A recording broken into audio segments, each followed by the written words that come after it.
Greetings from the Truth Lighthouse Center located at the FTC World Headquarters. Welcome back for episode number 2, the early years. Episode number 1 was a little bit rough for me. Hopefully you'll be merciful and patient and I'll get better at this. My name is David Pimentel. I'm the founder of For This Cause, which I understand I didn't say in the first video. Speaking of names, I never got to how the name For This Cause came about. Most likely that's going to end up its own video, so I'll save going into length on that for later. But for now, a simple question could make the point. Why do you do what you do? How many people do things just because they feel like they have to, or because they're paid to, such as a job? The reason is it's something that is not a core value to them. Thus, you could tell they don't put their heart into it.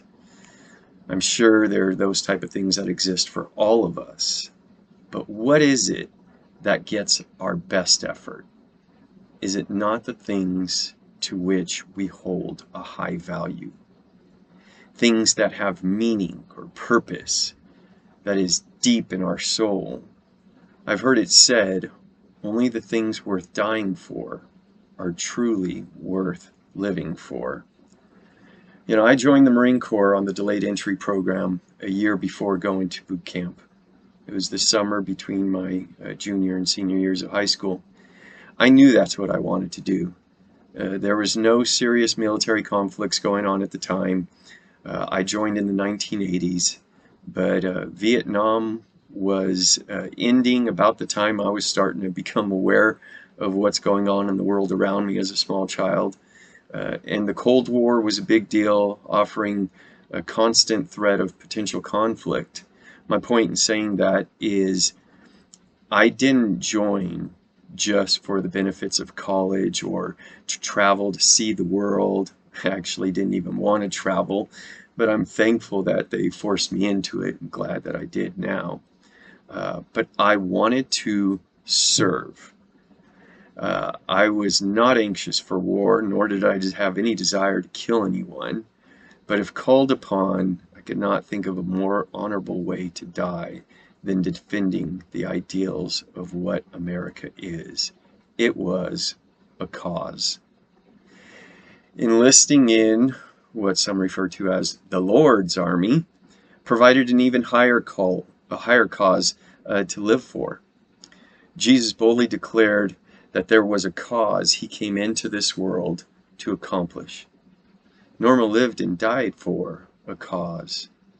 And through this organization, I'm declaring to the world, for this cause, I will give my best to accomplish what God has called me to do.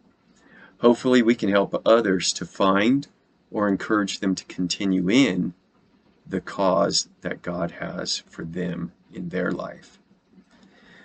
So when we last left our heroes, so to speak, the organization had just formed and received tax-exempt status in the summer of 2001. First few years were relatively busy.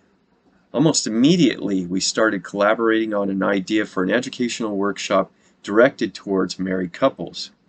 This proved to be a bit of a logistical challenge as we had all moved since Norma and Kayla's passing.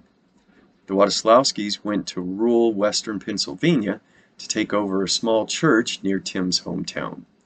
The Westbrooks moved to Alabama to be nearby Roy's family, and I had moved to Arroyo Grande on the central coast of California. For those unfamiliar with the area, basically Pismo Beach, or San Luis Obispo area. Nonetheless, in October of that year, we were ready. The first Family Life Workshop took place in South Fork, Pennsylvania. I taught the sessions on communicating and finances. Tim taught the session on parenting, and Teresa the session on prioritizing your values. Next, we did one at the Westbrooks Church in Alabama, where he taught the parenting session and I did the other 3. From there, I did all 4 sessions over the next few years in Buford, Georgia, San Antonio, Texas, Fairfield, and Vista, California, and even a trip to the land down under to do one in Perth, Australia. At the conclusion of each of the workshops, we gave the attendees a survey and didn't put any place on there for them to put their names in hopes that they would give us some honest feedback. With a little over 100 surveys completed during the first few years, the results were pretty encouraging. Given 4 options to choose from when asked how the presentation was, thankfully nobody, 0%, put poor. Only 2% said we did an average job. 25% said we did good, and 73% said we did an excellent job. The length of each session, for each of the 4 sessions, we did 45 minutes. 86% of the people said that that amount of time was just right. There was 5% that said it should have been shorter, but yet 9% said they wished it was longer. And then we asked them which was their favorite sessions. The priorities class or session got 13% of the vote. 20% went to parenting. Finances came in second with 24%, and the most favorite class was communication at 44%. We also asked 5 different yes/no questions. We asked, was the information practical? And another question was, would you recommend the workshop to somebody else? Both of those questions got 100% yes responses. There was a question whether or not we inspired change in the person filling out the survey as an individual. And then another question about, has this workshop helped your family? Both of those 2 questions garnered a 98% yes response, with only 2% saying no. Can't be perfect. And then the last question was, if there was another workshop in the area nearby you, would you attend another workshop? 97% said yes.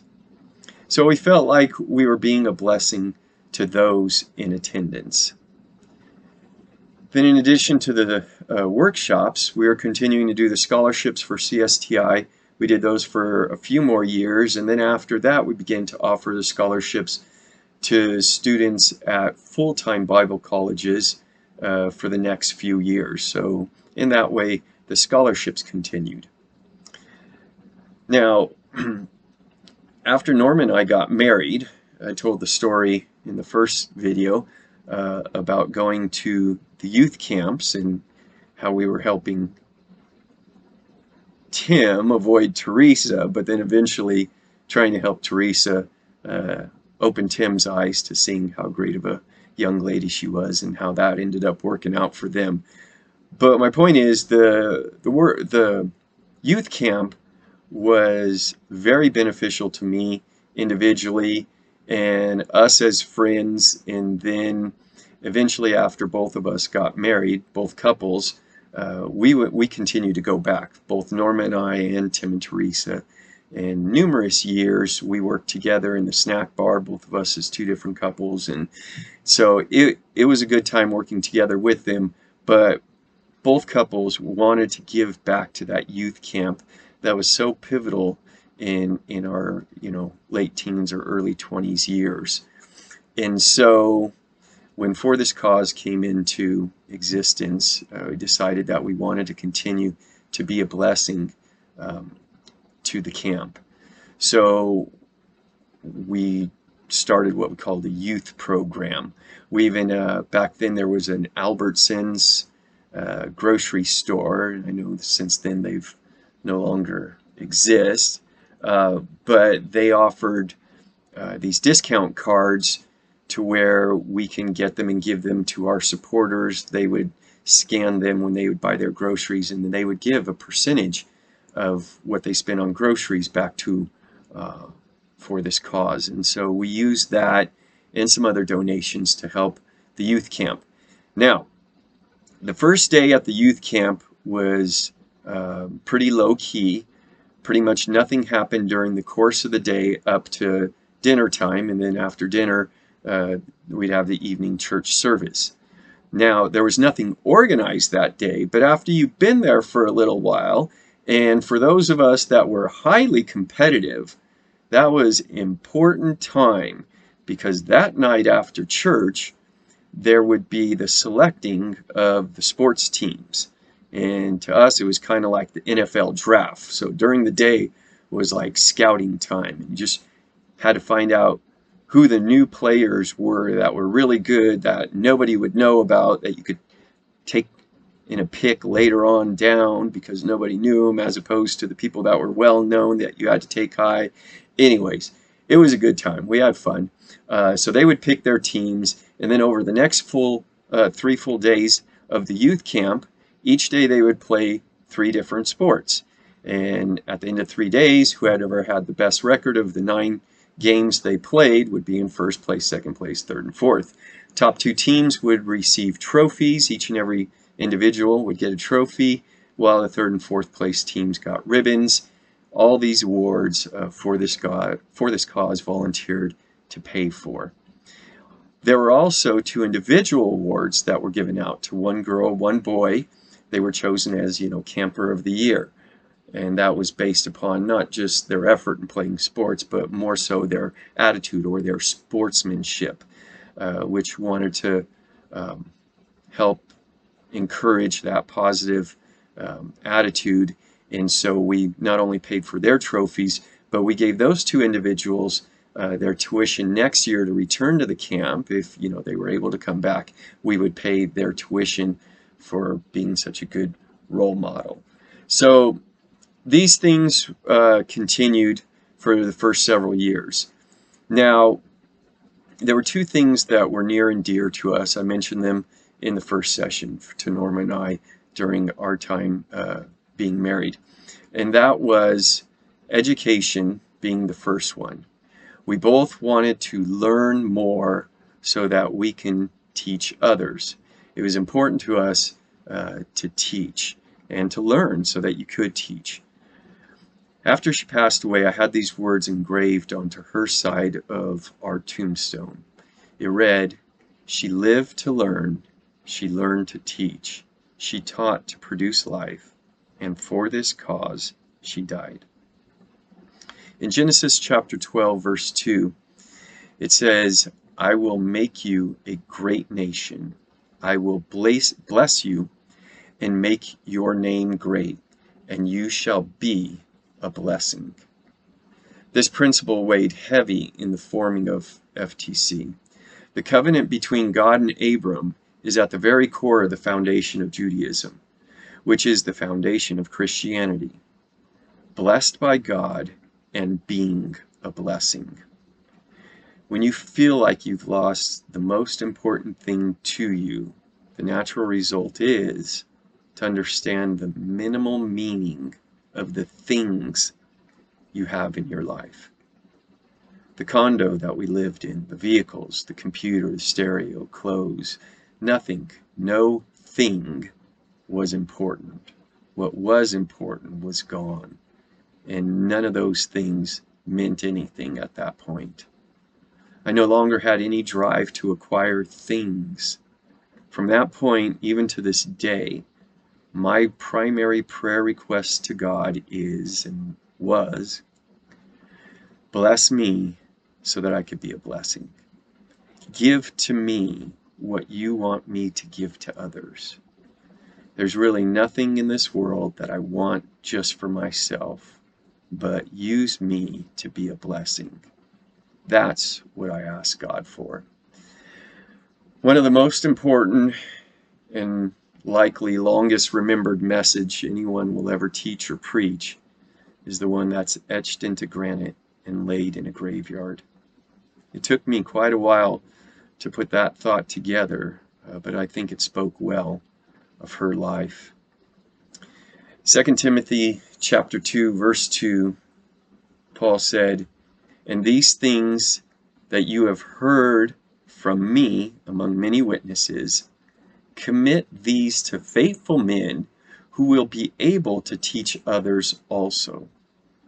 So teaching the Word of God to people who would in turn teach others leads back to the Bible schools. But the second piece of the puzzle was our love for missions. Having traveled to several countries while in the Marine Corps, my eyes, mind, and heart were open to how blessed we are in the U.S.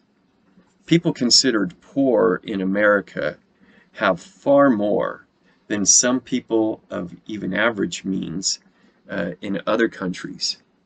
And they're poor? Let's just say it gets me fairly irritated anytime I hear somebody say, "I'm starving." I don't know that there are too many people in America that knows what it is to starve. I'm not discounting people that do go hungry, but when you see small children that you know don't eat on a regular basis, that are begging for anything to eat, and that's about the only way that they could survive, you learn how really blessed we are. And it made me want to be a giver, make me want to help provide out of the blessing that God has given to me to be a blessing to someone else. Listening to the stories of traveling missionaries make it clear that they, working in the will of God, working together with God, can do far more in other countries than what we could do here in America with a simple, modest donation. You give a few $100s and it doesn't really go very far. Can't really do a whole lot here in America, but it's amazing what you could do overseas with that kind of money. And then even more so. But this led to our overseas Bible school program. So what we would do is each year we would meet together, we would get a list of needs that are present in certain countries overseas, and as a group we would talk about which one or ones we would be able to provide for that given year. I'm happy to tell you, over the first 5 years, we were able to donate a little over $25,000 to Bible schools in 6 different countries. And then that's continued, and it's been a really exciting program. And on that note, we'll wrap up this video of the early years of For This Cause. And hopefully in the next one, we'll be able to get from the early years to the present and then move on to our teaching videos. So if you're inclined, we ask that you would subscribe to our channel and click the bell so you could get notified when our new videos come out. I truly do appreciate the support of so many for this cause. Until next time, God bless you all.